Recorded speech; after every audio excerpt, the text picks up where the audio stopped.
والعديد من أصدقائنا الروس الموجودين الآن الإعلاميين. بأكد على حضراتهم أولا المعرفة بهذا الوفد. اسمحوا لي لدقائق أن أحيطكم بقيمة هذا الوفد الذي لم يتحرك من قبل لأي دولة في العالم.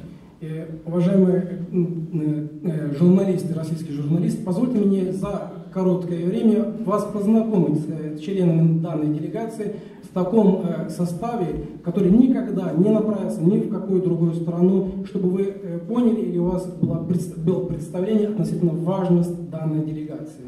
وهو وفد غير مسبوق في إطار العمل السياسي والحزبي في مصر.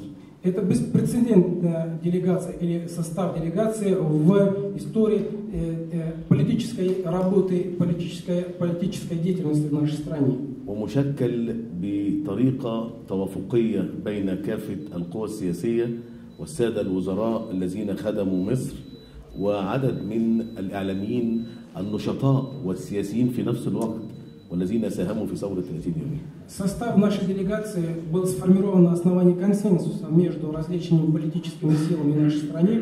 Также в состав делегации включены представители журналистики Египта, представители различных партий и движений. У нас еще министры, которые служили Родину в своих позициях, когда были представителями исполнительной власти.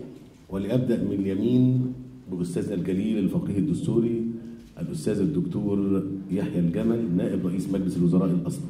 И позвольте мне начать сразу справа, познакомить вас с доктором Яхья Эль-Гамаль, известнейший юридический